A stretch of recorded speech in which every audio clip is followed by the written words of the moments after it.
Hey Internet, Eric here. Jurassic July continues, and I am slowly going through the Jurassic Park franchise. First off, if you're new to the channel, welcome. What Jurassic July is unless I have a live stream planned this month, I am discussing nothing but dinosaur-related films. Even if a dinosaur is in it, I will. It qualifies for me to discuss it. And I have slowly been going through the Jurassic Park franchise, and as of right now, I'm going to end it with this video. I might talk about the other entries later on, but as of today, the final entry I'm going to talk about is Jurassic Park 3. Now, if you're new to my channel, welcome. I discuss plot spoilers, specific scenes, what have you. This came out in 2001, I believe. Basic plot, it is super basic. Dr. Alan Grant, played by Sam Neill, has been, unbeknownstly, reasons why, he has been hired. He's been hired by Téa Leoni and William H. Macy to what he thinks is just to give them a tour above one of the islands where the experiments of cloning dinosaurs, from parts 1 and 2 took place. Unbeknownst to him, after they crash land, he was actually hired to help find their missing son. Their son has been missing for 8 weeks, I believe. He was out parasailing with maybe a family friend, I don't fucking know. They were parasailing and they crash landed on Site B, I guess you would say, of the experimentations. And it's them trying to rescue the young kid named Eric and trying to get to safety. It's that freaking simple. Another one that I really enjoyed. We'll get it out of the way. We all know how good Sam Neill is in everything. He's great in this. He's good at showing determination, fear, anger. Like there's a great scene where I guess you would say his assistant, because he's still studying raptors, his assistant decides to steal raptor eggs, and it causes, of course, the raptors to follow him. He's got a great Lord of the Rings moment where he's going to dump the raptor eggs outside the window, and he just can't do it. You know what I mean? He can't get rid of the one ring to rule them all. So he's got that great moment. Always great. William H. Macy, the man can do no wrong. Doesn't matter what he's in, whether it's this or a fantastic movie like, was it Fargo that he's in? Or even something stupid like Wild Hogs or something like that. He's always great. And Téa Leoni, who I don't really know much other than I think she was in The Family Man with Nicolas Cage. She's really good here. They played a divorced couple. You buy their tension with each other, and in the end, whether they get back together or not, they still show that they have feelings for each other because of the past relationship. They're both really, really good. I like Téa Leoni. She's really good at showing fear. There's a lot of great scenes where she's scared by the dinosaurs, or that one scene where she fucking goes apeshit because she finds the skeleton of the hang glider that was with Eric. That's a fun scene. Other characters you have, the young actor who plays Eric, he's fine. I'm very picky when it comes to child actors. He's maybe 12. He's fine. He's not anything special, but he's good at showing fear, and he's not obnoxious, so he does what he needs to do. Other characters in it, Dr. Alan Grant's sidekick, he's fine. You do have that character actor. He's the pilot. He was in The Green Mile. He plays Edward Delacroix. He's really, really good in this. I wish he was in it more. And then you have Laura Dern shows up for 5 minutes total. Her and Alan have been, I don't know if they were ever married, but they're no longer together, but there's still that friendship there. They still have that fun chemistry. She's really good as always. I've never seen a bad Laura Dern performance, and that includes The Last Jedi. Okay, people can say what they want about The Last Jedi, and her character, she was good. So, as always, the acting is great. The dinosaurs look great. We get more dinosaurs. We don't get a lot of T-Rex, which is good because we had a lot of T-Rexes in the last two movies, but the T-Rex is brutal.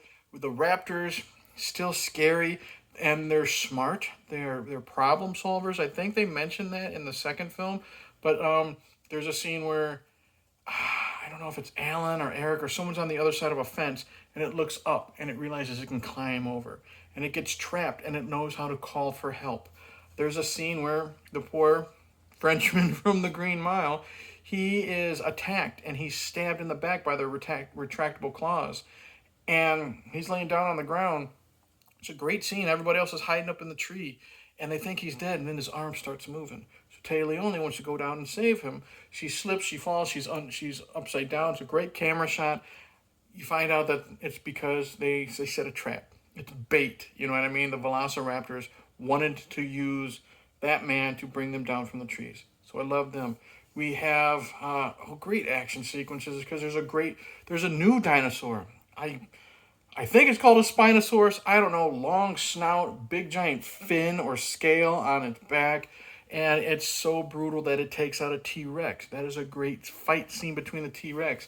It literally bites it in the neck and snaps it. So we have a bigger alpha predator. 1 second, please. All right.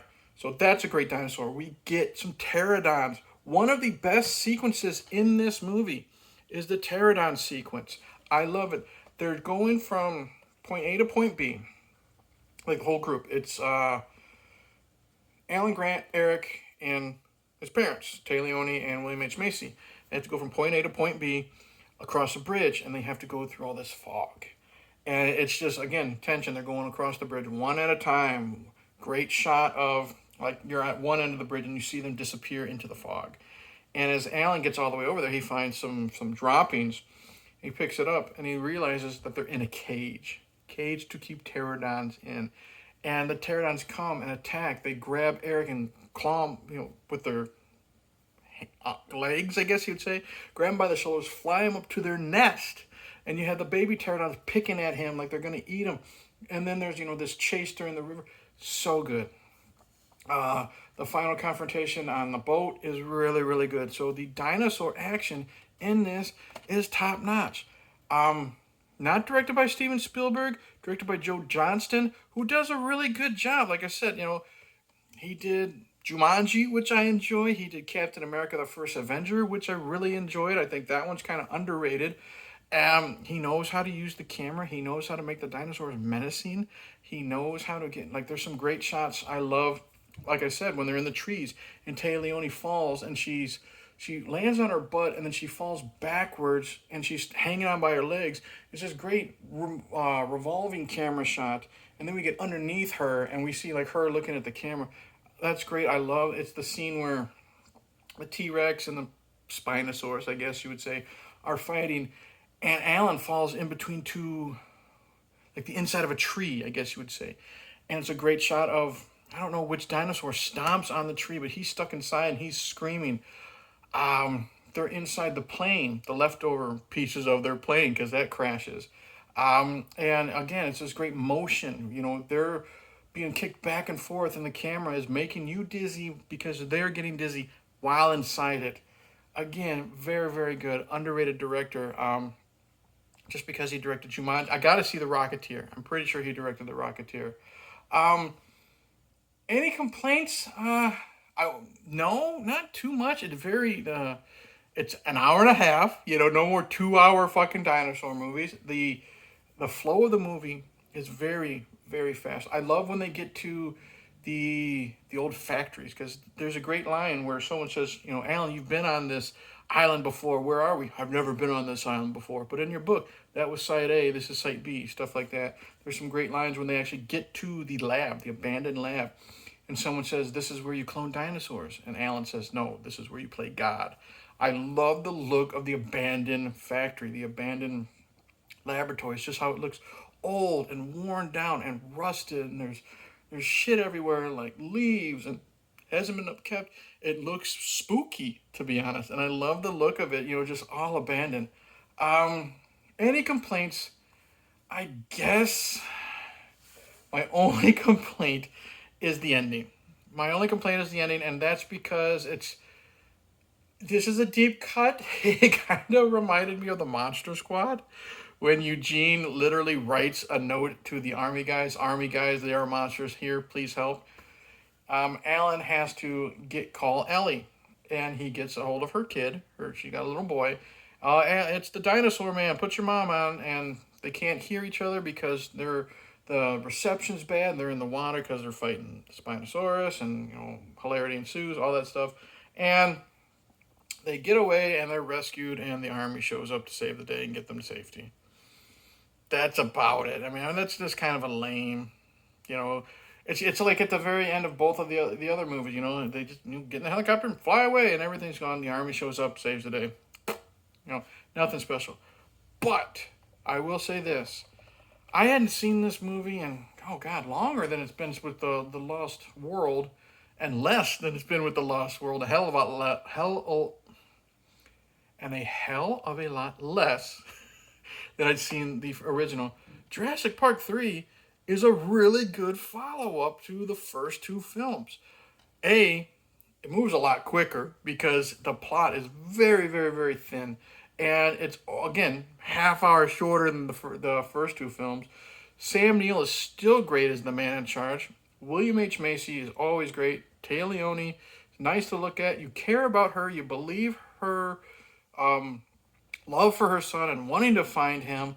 Same with William H. Macy. You believe that he's looking for the son. The side characters are good. The dinosaurs look great. The action is great. The camera work looks great. The score, I don't think it's John Williams, but whoever it is sure did a really great freaking job. I highly, highly recommend Jurassic Park 3. So that's it. Thank you for watching. Like and subscribe. I'm tripping over my words today. I think it's the heat. Comment below. Click the bell. All that stuff. Tell me, do you like Jurassic Park 3? Is it underrated and underappreciated? Is it awful? Do you not give a crap? Coming up, ooh, I know I'm going to be discussing the original Godzilla, the Japanese version. I'm going to try to do Prehysteria and Land Before Time, requested by Marty over at the Trash Picture Show. I want to do Super Mario Brothers, the live action with Bob Hoskins. And I still am going to end this one. I think it's a great idea. Patrick from Half Cheetah Will View. I'm going to do the series finale of the television show Dinosaurs.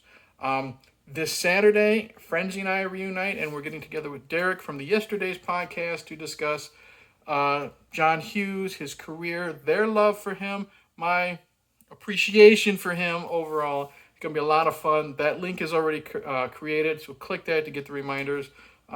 That's it. Jurassic July continues. Cheers.